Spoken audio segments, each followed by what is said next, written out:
Hello, my friends.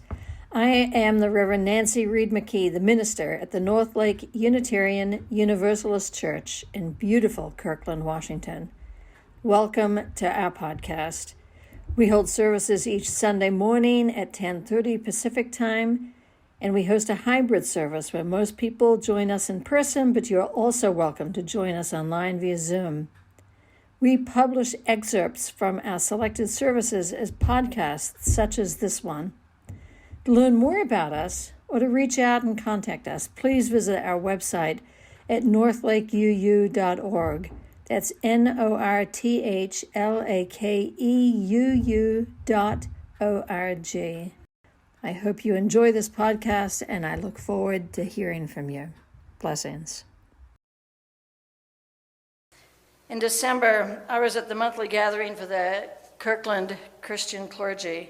And near the close of the meeting, I brought up about the idea about setting up a calendar for 2024, about the things that we would do together, ecumenical activities that we would plan on celebrating together. There's Good Friday, Pride Day. And then someone mentioned that we should add an election night vigil as something the faith community should do together. And my stomach dropped. The reality hit me. This is an election year. I realized right then and there that if all I was planning in response to a critical election year was to pray about it the night before, then I would be failing my duty as a minister. I want to begin early this year by saying we all need to pay close attention and be actively engaging whenever we have a chance, because there's a real possibility that this year we could be voting the country into a fascist system. We cannot afford to be passive about this. But there are questions about our role as a faith community in regards to politics that we need to consider as we begin. The first question that arises is this, right? What about the separation of church and state? Is it okay for the church to talk about politics? Yes, the answer is yes. In fact, guided by our values and principles as a religious leader, I am compelled to talk about the political forces that are in play right now. And I believe that we as a religious community are obligated to assert our values. From this pulpit, I will not talk about particular politicians or particular political parties, but I don't need to, because this is about more than the particularities. It's about the political system that is out of control, and it is about extremism that is steering us into possible cataclysmic times.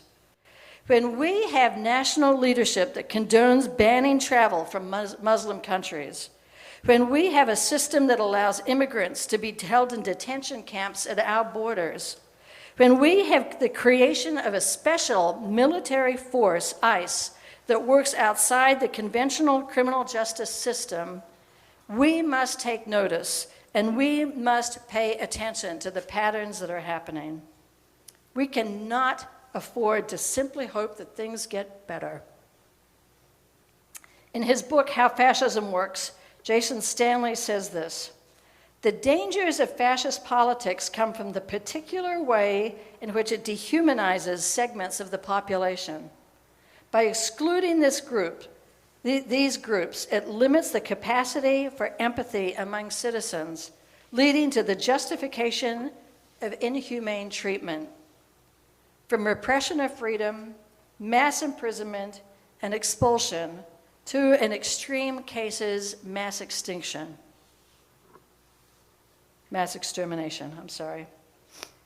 American politics is coming perilously close to false beliefs and dangerous practices. And we as religious people need to be clear about how it is our own personal values, about our own principles and convictions, so that we can be leaders in steering the country away from danger." Another question that comes up about regard to talking about democracy is that while it's about actually our regard for democracy. And while I'm arguing that we must all defend democracy, I have to admit my own ambiguity about this. American democracy is not practiced in a way that I can wholeheartedly endorse. Somewhere along the way, American democracy has become synonymous with capitalism and synonymous with a presumptive arrogance regarding the rest of the world. This holds little appeal to me. But Winston Churchill is famous for his quote, "Democracy is the worst form of government, except for all those other forms that have been tried from time to time." What does appeal to me is the experiment of democracy with its possible promise of pluralism, and by that I mean a country where people of all social classes, religions, races, genders, and identities are together while still holding their different traditions and interests. That's a vision of democracy. I like democracy as a verb, a goal that we can strive for, more than a noun, a title we claim. We don't yet have a true pluralistic democracy, but that doesn't mean we give up on it.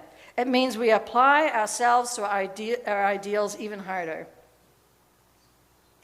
The third and final question I want to raise today is this: how do we as a religious institution respond to the emotional impact of this and of what's going on in our country? The anger, the fear, the disbelief. How do we hold all this without becoming angry people, fearful people, disbelievers?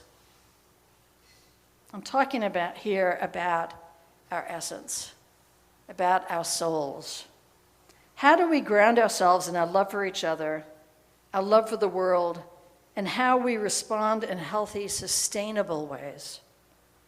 There's no benefit in learning about the hallmarks of fascism if it only leads to diminishing our adherence to our values.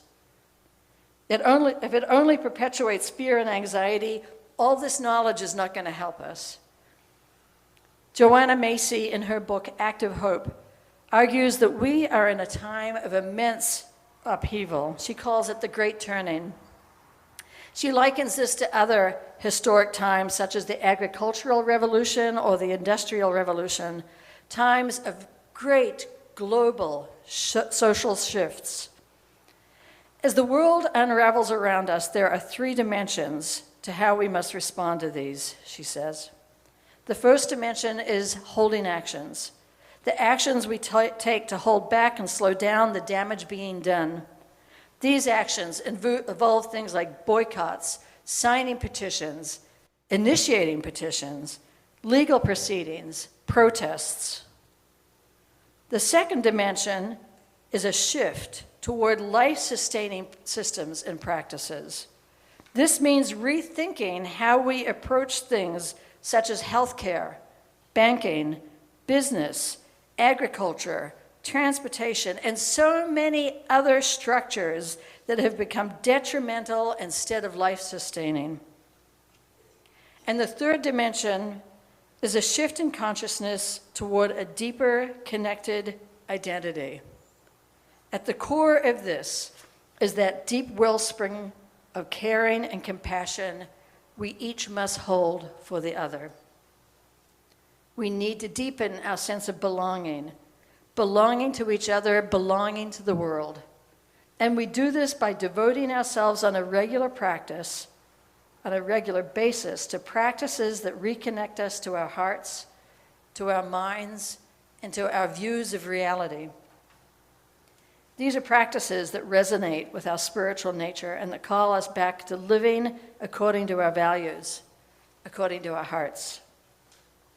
This is why here, this religious community needs to openly face what's happening here in the country.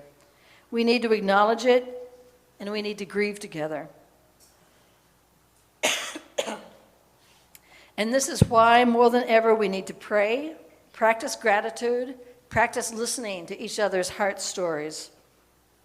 Because we need practices that deepen our souls and our hearts. We need to sustain ourselves and each other as we work toward healing and restitution. Sorry.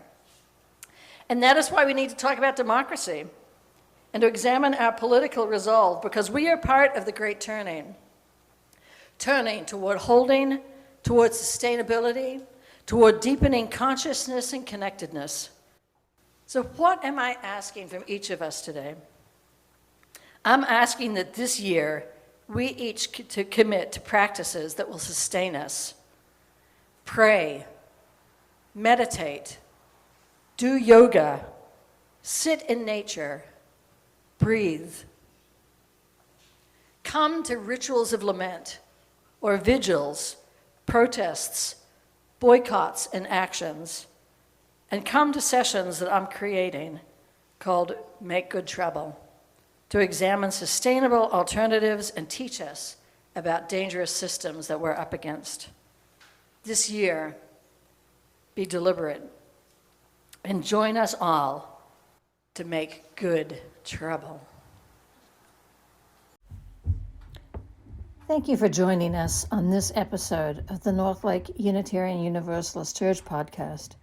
We hope that the words you heard today have uplifted your spirit and perhaps inspired you on your journey. Remember, our mission is to nurture your spirit and to be part of the work of healing our world. If you would like to stay connected or learn more about our community, please visit our website at northlakeu.org. We would love to hear from you and continue the conversation. Thank you once again for being part of our podcast. Blessings to you as you journey onward.